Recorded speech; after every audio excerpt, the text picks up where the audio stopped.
Good evening. In this broadcast, the information program time. The press service of the government of Russia today announced that during the last 2 days, the federal forces have completed organizing the second outer ring around the city of Grozny. Hence, finally excluded is the possibility of insurgents by gunmen into the city. In the next few days, the internal forces will complete clearing the city territory and annihilate all gunmen who haven't managed to leave Grozny. Unlawful armed formations continue their efforts in creating defense points in the cities Argun and Gudermes. Last weekend was marked by escalation in combat operations in Chechnya. Dudayev gunmen pushed out of Grozny are spreading out throughout the entire territory of the Republic, dragging more and more villages into the bloodshed, on which the federal forces are forced to deploy aviation and cannons. It seems that Dudayev is beginning to launch his plan to drag into the conflict not only Chechnya but the entire northern Caucasus. Sunday night, with an interval of 1 hour in Dagestan, the railway and automobile bridges were blown up. The trains stopped movement, but vehicular traffic continues. With details over the telephone, our correspondent in Dagestan, Dekabr Beybatov. The first to be destroyed in the middle of January was the major bridge in front of the border Girzelsk control passing point of the militia. Then, not far from it, damaged by an explosion, was the railway bridge in the village Nuradilova in the Khasavyurt region. And again, an explosion rang out there today during the early hours of the night, the 27th of February, at 2 hours and 50 minutes. Prior to these diversionary acts, last Sunday at 21:40, in Khasavyurt, the meeting facility and cafeteria used by the employees of the Services of Protection for the Society and Order in the Ministry of Internal Affairs of Russia from various cities of Russia who are aiding the local militia here. There is unrest in Ingushetia as well. Several clashes between the Chechen refugees with local residents were noted who are displeased that Chechens are looting and committing theft here. And in Chechnya itself, the citizens of the Kalmykian origin are setting up self-defense regiments to protect themselves from Chechen gunmen where they live in concentration, and also the ethnic Chechens are also not anxious to see them in their villages. In response, the Dudayev Department of State Security has begun to compile a blacklist of individuals to be done away with who are entering contact with the federal forces. This information was released by Interfox. Another attempt to extinguish the Chechen conflict is planned by the first Vice Premier Oleg Saskovets, who is arriving to Chechnya for the following reasons. First of all, to hold a meeting with the State Commission on restoring the economy, and secondly, to meet with the elders and clergy. Among his objectives also is to support the combat spirit of the troops of the federal forces on location at their combat positions. It's interesting, will they issue him a bulletproof vest? Today in Mozdok, the first Vice Premier Oleg Saskovets met with the President of Northern Ossetia, Akhsarbek Galasov, and the Chairman of the government of that republic, Yuri Biragov. The subjects of discussion were issues related to stabilizing the situation in the Caucasus region in context of the events occurring in Chechnya. The President of Ingushetia, Ruslan Alshov, called the events in Chechnya occurring boundless after the deployment of federal forces in the republic. In our homeland, there are no problems which cannot be resolved by peaceful political measures, he stated today in Nazran, delivering his annual address to the Ingushetian parliament. Threatening with actions of civil insubordination are being made by the Cossacks of the Tursk Cossack army against the Stavropol authorities if the measures implemented against Cossacks arrested for bringing weapons into the Время area from Chechnya are not changed. According to Interfox, the Cossacks condemn attempts of unlawful importing of weapons, but feel that these attempts are not with malevolent purposes, but were dictated by the need for self-defense in light of constant threats of terrorist acts on the territory of Stavropolia made by the Dudayev fighters. In Moscow, finally, the meeting assembled, convened on the initiative of the Federal Assembly with representatives of the Cossacks, the aim of which is to prepare a law governing the Cossacks. It seems that the law governing Cossacks will be prepared by May, and then the State Duma will examine it in the first reading. This will occur because the Federative Council has the right to hand down the draft law to the State Duma, and the Duma will be responsible to examine it it in a priority fashion, not to have it debated or delayed, which would happen if it was initiated from below. The considered law has as its focal point the definition of the place of Cossacks within the state, in the sphere of using the Cossack contingent in the purposes of serving the homeland and self-rule and land use. And if before the end of the year the law is adopted, the justice will prevail and the Cossacks as a people of Russia will be rehabilitated. In the nation's memories, in ballads and songs, the image is perpetuated of a daring Cossack, a warrior, farmer, seaman and land traveler, taiga dweller and fisherman. Let him continue without interference, because such a vital group of sons of the homeland exterminated by the Bolsheviks in the beginning of the century was not enjoyed by any country except Russia. Today's press conference of the Russian Union of Afghan Veterans began unexpectedly. The chairman of the union, Franz Klintsevich, thanked the American President Bill Clinton for non-interference in internal affairs of Russia during the Chechen crisis, stating that the political assessment of the war possibly may be given during the pre-election marathon for seats in the State Duma. Franz Klintsevich at the same time stated that the Afghan veterans will help as much as possible soldiers who fought in Chechnya, people who suffered during the bombings of Grozny. Jointly with the Ministry of Defense, we're opening up a prosthesis manufacturing workshop on the base of the No. 6 hospital, where, first of all, we will focus on those fellows who have returned from the Chechen War. According to the Afghan Vets chairman, the Veterans Union will be involved in the upcoming political battle in the bloc with the National Patriotic Party, founded on the basis of the Afghan movement. At the imminent Congress of that party, delegates will discuss several candidacies for the elections of 1996, including the candidacy of General Lebed. According to the leader of the Russian Union of Afghanistan Veterans, no matter whom the Afghan veterans will choose, this will be a very popular person among the people. Russian and Tajik premiers Viktor Chernomyrdin and Jamshed Karimov achieved an agreement in Moscow that by the end of 1995, the Russian ruble will circulate as legal tender on the territory of Tajikistan. A corresponding protocol between the central banks of the two countries was signed today upon the conclusion of the talks of the premiers. Chernomyrdin and Karimov also sealed an intergovernmental agreement on deepening economic cooperation and the development of integrational ties. The strike of Vorkuta miners, planned for the 1st of March, will not be held. This decision was made at a joint meeting today of local branches of the Russian Coal Union and the Independent Miners Union. In the adopted resolution, there's emphasis on the readiness of the miners of the Transpolar region to participate in the all-Russian strike of the coal sector scheduled for the 15th of March. In the middle of summer, the problem of non-payments in principle should be resolved. This was noted today by the first deputy chairman of the State Committee of Property, Pyotr Mostavoy. He's appointed as General Director of the Department on Bankruptcy Matters.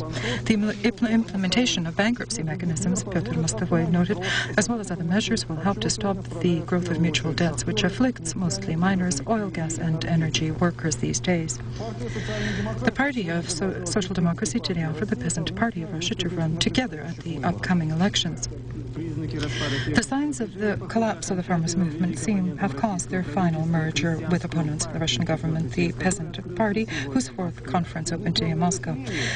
The oppressed population doesn't know its rights, can't defend them, and is afraid to do that, and the state apparatus in the rural areas, almost pervasively, is pro-communist and uses this fear and ignorance to reinstate the state and collective farm dictatorship. Accusing the bureaucratic power with the agrarian Russian faction of unprecedented corruption sabotage, the Peasant Party foresees the unavoidable defeat of reform forces in the event of a collective farm revanche, and this is not just the opinion of farmers. If a consecutive, precise, but bold land reform does not occur, agrarian reform, no other reforms in Russia will simply be possible. For now, in anticipation of those in power finally becoming penetrated by Stolypin's reform teachings, Russian farmers bear their heavy burden, not relying so much today on support, but on the fact that finally they will no longer be hindered in their work. One of the ideologists of the quasi-fascist organization Russian National Unity, Alexei Vidyankin, whose extremist statements on Russian television have found themselves in the epicenter of public attention, never was employed by organs of the KGB or the Federal Service of Counterintelligence. This was stated citing a service memo from the FSK to an HRTASS observer by the head of the administration of the President, Sergei Filatov. Vidyankin was also discussed at a press conference of the acting Prosecutor General of Russia, Alexei Yeloshenko. For exactly 1 year, Alexei Ilyushenko is performing the duties of Prosecutor General of Russia. Today at a press conference, he summarized the results of the work of his department. The fact that today the prosecutorial branch during the course of 1994 performed higher according to many parameters is a fact. During the last year, from the prosecutorial investigations, 2 trillion rubles were realized into state revenue, 4 times more than that spent to maintain the prosecutor's department. Ilyushenko feels one of the most complicated objectives is to battle with the unlawful merging between state and commercial structures.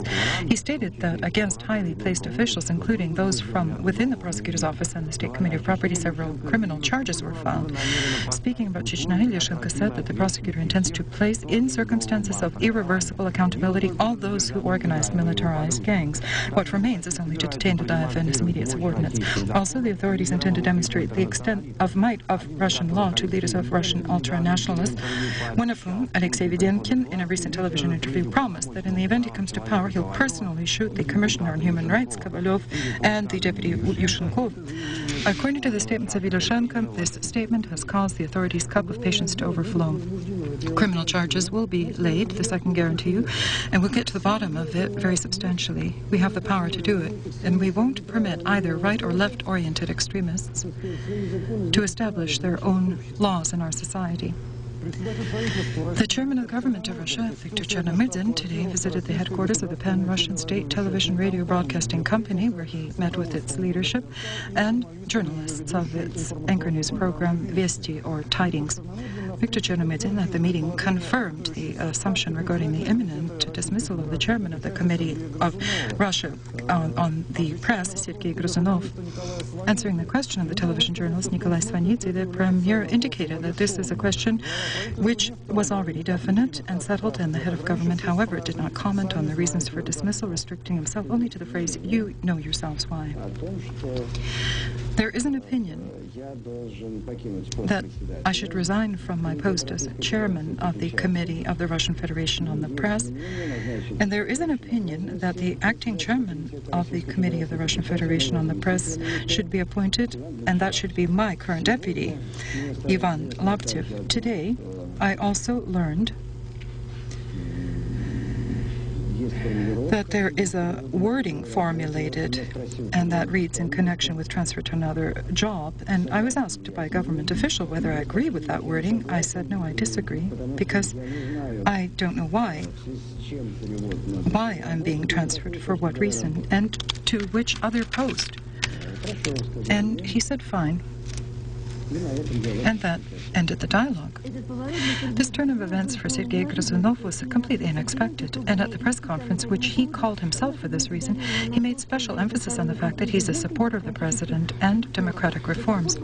To date, according to him, no one had explained anything to him regarding what he was at fault at for or what he did inappropriately. Probably one reason for the resignation is connected with the incorrect coverage in the written press of the Chechen War. Similar reproaches have been made against the committee, the press from the government, although Gruzunov denies the existence of that criticism and says that the government had never criticized his committee.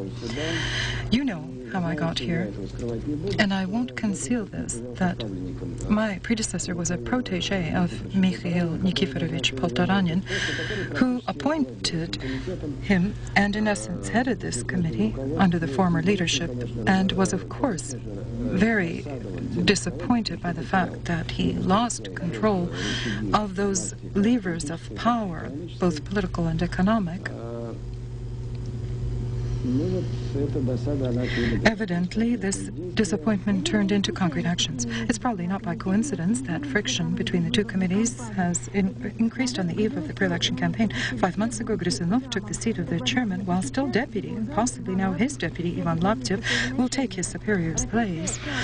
Counter rotation, and what is behind it? The question is who will manage the press in circumstances of glasnost perhaps becomes even more intense than before. At one time, Afterbank, was among the first in Russia to introduce an electronic system of transactions permitting a client to control his account from his own office. In its 7th year of operation, in the framework of a major reconstruction, the bank completed construction of its vault. The level of security demands were so stringent that 3 Western companies refused to execute that order. But as a result, the vault satisfies all the demands of the central bank, has a reliability level of between 8 to 10, and it's located deep underground. It's easier to blow up its walls than to break through this door manufactured on a special order. Today, the vault is open for filming, but later, only 3 bank employees will have access. If you've seen the vault, which we've built in the last year, this vault will be designated for all bank cashier operations, including transactions with currency, servicing individual customers, receiving money or bills, incassation. Our vault today is one of the best in Moscow in any commercial bank. In Moscow, official dialogues began between the Ministers of Defense of Russia and the Federative Republic of Yugoslavia. The peoples of Russia and Yugoslavia, in early history, laid foundations of friendship, which has many manifestations. One of them is fruitful cooperation in various spheres, including the military sphere. This was said at a meeting today between Pavel Grachev and his Yugoslavian counterpart, Pavle Bulatovic. The ministers discussed a broad circle of questions. Special attention, naturally, was devoted to the situation in the Balkans. As was noted by Pavel Grachev, our country in this concern is worried over the fate of soldiers and officers of the Russian peacekeeping contingents in former Yugoslavia and the feasibility of their continued presence there. Responding to the journalists' questions after the dialogues, Pavel Grachev emphasized that the search for means of regularization for the conflict in Bosnia and Herzegovina is enduring difficulty. The situation remains complicated despite all efforts which are exerted by the International Contact Group. The peacekeeping operation under the aegis of the UN is yielding feeble results. As a Minister of Defense, I don't see a peaceful resolution for this problem in the near future. A 17-year-old son of a businessman of Russian origin living in a small town, Louisiane, near Paris, admitted his guilt in the murder of his parents, grandparents, and 2 house guests. For the murder, the offender used readily available means. In the house of trade of Derevicin and Polivoy, an arsenal of firearms was discovered of collector's value and also contemporary weapons freely available on the market. According to the murderer's depositions, the reason for the crime were family quarrels because his father, who moved to live in France, had married another woman. After a usual quarrel, the youth armed himself with a weapon. He hid his little sister in a far-off room and covered her with a blanket so she would not see or hear anything. We continue the program. Prime Minister of Russia, Viktor Chernomyrdin, will hold dialogues with his British and French counterparts, John Major and Edouard Balladur, and also will meet with the President of France, François Mitterrand, during the visits coming up this week to Great Britain and France. The head of the Russian government from the 1st to the 3rd of March will be on an official visit in Great Britain, and on the 3rd and 4th will be on a business visit to France. The pre-election presidential campaign in France, which entered its active phase 2 months before the first round of voting, provides its first surprises. The Prime Minister, Edouard Balladur, running as an independent candidate, has lost a significant degree of his popularity of what recently seemed to be strong chances of becoming the new occupant of the Élysée Palace. His contender in the Neo-Gaullist party in the past personal front, currently bitter rival for the presidential post, the mayor of Paris, Jacques Chirac, has almost equaled him according to opinion polls and voter popularity. The ardent pre-election start saw a 3rd presidential candidate, Léon Elchespan, from the Socialist Party, the only one capable of competing with the 2 representatives of the right Neo-Gaullist party, and make it to the 2nd round, in which, however, victory for him is not predicted. Unexpectedly thorny was the path leading to the summit of power for Balladur. From the post of Prime Minister, he relied on his unprecedented popularity and adequate results in ruling the country to easily and quickly shift to the presidential seat in May. But life, and more precisely his environment, adjusts. results. The ambitious plans of the candidate. First of all, stumbling blocks were 3 of his ministers implicated in corruption, and just recently the scandal erupted, which some rashly compared here with the American Watergate, the unlawful wiretapping of telephone conversations by police, which precipitated the resignation of one of its top employees, significantly undermined the position of the Prime Minister as candidate. In the major industrial trade center of Pakistan, seized by violence, the city Karachi, a state of emergency has been declared. This measure was applied by authorities because of the record wave of violence which covered this city in the last few days. The reason is yet another sorting out of relations between the armed formations of the Sunnite and Shiite communities. And not only people die because of the wild fanaticism, mosques are damaged. City residents are already accustomed to the fact that on these days, stores, banks, and academic institutions are closed down. Bloody clashes between representatives of the 2 Muslim communities have not ceased throughout the entire history of independent Pakistan. And the current crisis escalation in Karachi, the opposition used to reinforce criticism against the government headed by Benazir Bhutto. The opposition leader, the former Prime Minister Nawaz Sharif, who didn't succeed at the parliamentary elections in 1993 against the incomparable, and that's what Benazir is in translation, and now accuses the cabinet of minister she heads of inability to manage with the situation in the country and demanded the immediate resignation of government. I'll note only that Benazir Bhutto again has become the target for the critical arrows of her political opponents. And yet, the advantages received from her parents and her name she exploits well, remaining incomparable indeed in her rivalry with men, and moreover in a country where the laws of the Shariat prevail. An unexpected problem with food arose in a seemingly successful and affluent country in all senses as the Federal Republic of Germany. The Germans, who are very scrupulous in selection of foods, were literally shocked at the substandard quality of beef sold in Germany. The public consumers organizations raised such a furor that the question was tabled for discussion in the Bundestag. Beef insanity. This is how the newspapers labeled the scandal which flared up throughout the country. The reason for that is the to-date unknown virus found in meat, a new strain of bovine encephalitis, evidently, whose incubation period in the human body is from 3 to 5 years, after which an immediate decline in health may be caused by a trifle reason. Experts from the Ministry of Agricultural Industry are shocked. To inspect 1.5 to 2 million tons of annually consumed beef by Germans is impossible. What doesn't help is the limited expiry date and the variety of variations around 700 types of meat. Today it's impossible to define the supplier of the infected meat. Britain, which is accused, sells 6-month-old calves to France. After half a year, the carcasses are delivered to the FRG, where they are processed into sausages. Belgium and Luxembourg buy beef in Eastern Europe, among which 70% are English or French cows. After processing, and the carved meat is sent to Albion, to Germany and the CIS countries. The full circle of beef which has involved thousands of major wholesalers and many more numbers of smaller ones, even family farms, reduced to zero the possibility of finding the culprits, writes the magazine Stern, which raised in this connection to a fervor level another still contentious problem. Are the systems, the common market, the open borders and customs so good if the aim is mutual benefit and is not justified by even elementary control over its application? The president of Iraq, Saddam Hussein, hosted the leader of the Liberal Democratic Party, Vladimir Zhirinovsky, who's on 2 days visit in Baghdad.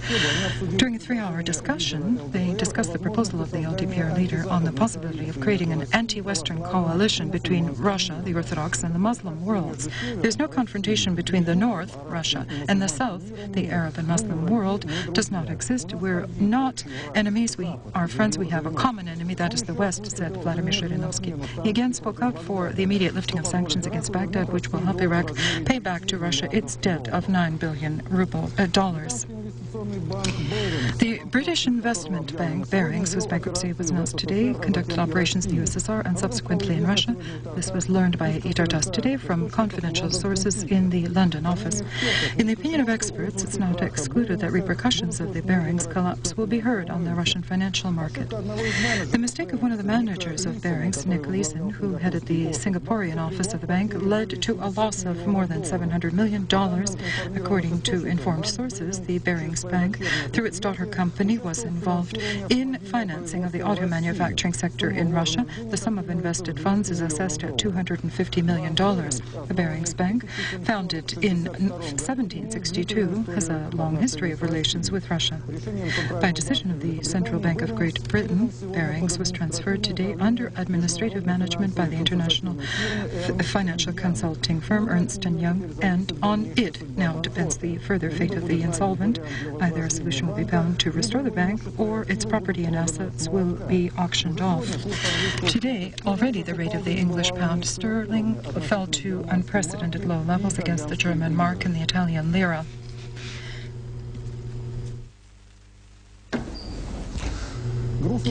It's sad to realize that Alexei Alexandrovich Kurinev is no longer alive, the famous Russian film director, a man who was dedicated to his profession, a man who valued life and believed in good.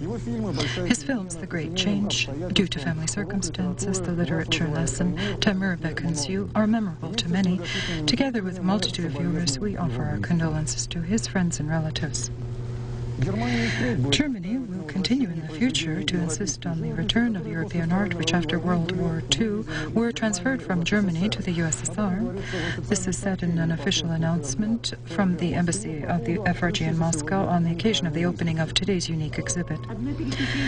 Just a list of the names of the old masters: Tintoretto, Veronese, Ekran, Nagoya, Greco, Gamier, and in the end of the 19th, beginning of our century, it's sufficient to just imagine the significance and the highly artistic quality of the exhibit which opened today in Moscow in the State Museum of Fine Arts with a complicated name.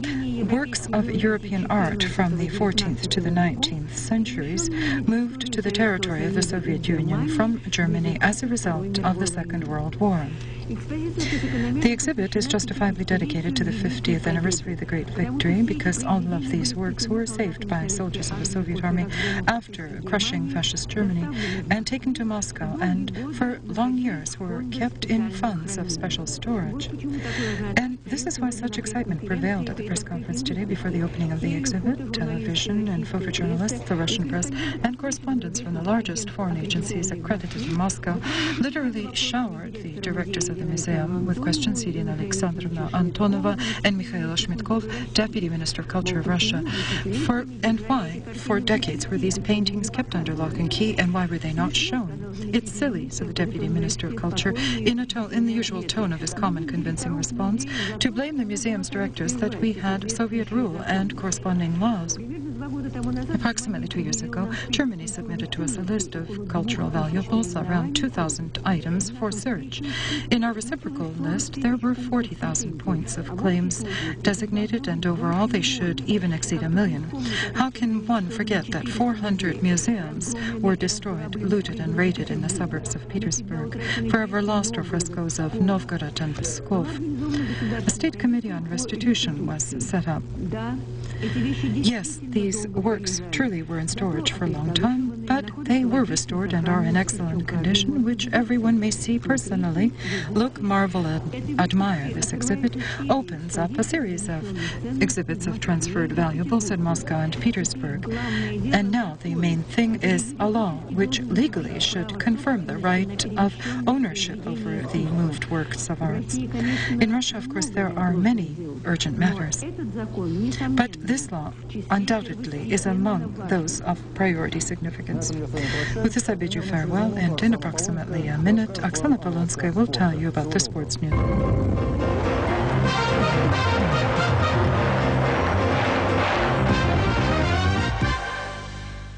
Good evening. Briefly about the main events in sports. The main sensations occurred last Sunday at the tennis courts in Stuttgart and Philadelphia. In the finale of the tennis tournament in Stuttgart, the Dutchman Richard Krajcik and the German Michael Stich met. Stich seemed to overcome the streak of bad luck, winning in the semifinals against his eternal rival Boris Becker, but in the deciding singles his nerves gave out, and so the first sensation, Richard Krajcik, won the main prize. The tournament in Philadelphia was full of surprises from the very beginning. In the quarterfinals, Pete Sampras was out of the running, later Andre Agassi. And finally, in the finals, Michael Chang lost to Thomas Enquist, seeded below 10. Enquist himself is absolutely amazed at his win and says that it's unbelievable. Today, another rating was published of the best players of the world. The list is headed by Sampras, Agassi, and Becker. Evgeny Kafelnikov has moved from 8th to 7th position, and now in 23rd is Thomas Enquist. A regular round of fencing in Bonn, which was won by Stanislav Blaznikov. He also leads in the overall tally. Vreni Schneider has become the winner of the competitions of the World Slalom Cup in Marneburg. I'll remind you that competition was cancelled yesterday because of bad weather. A little bit about soccer. Yesterday, the regular matches were held in the national championships. The heroes of the last tournament in Italy were Faustino Asprelli and Gianluca Valli. Asprelli scored both goals in the match Parma-Lazio, which ended with a score of 2-0, and Parma is in second place behind Juventus, and Valli scored the only goal in the match Sampdoria-Juventus 0-1.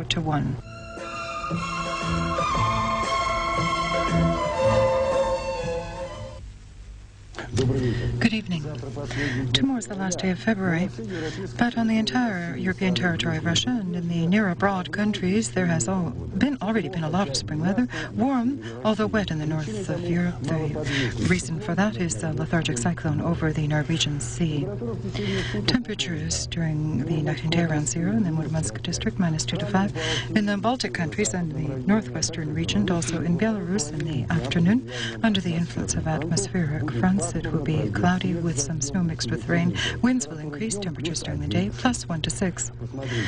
Have a look from the central region onto the Volga-Velska region. There's quick movement of a cyclone with atmospheric fronts and a connected zone of precipitation. Therefore, here it will be cloudy with snow and rain. Temperatures through the night and day 0 to -5.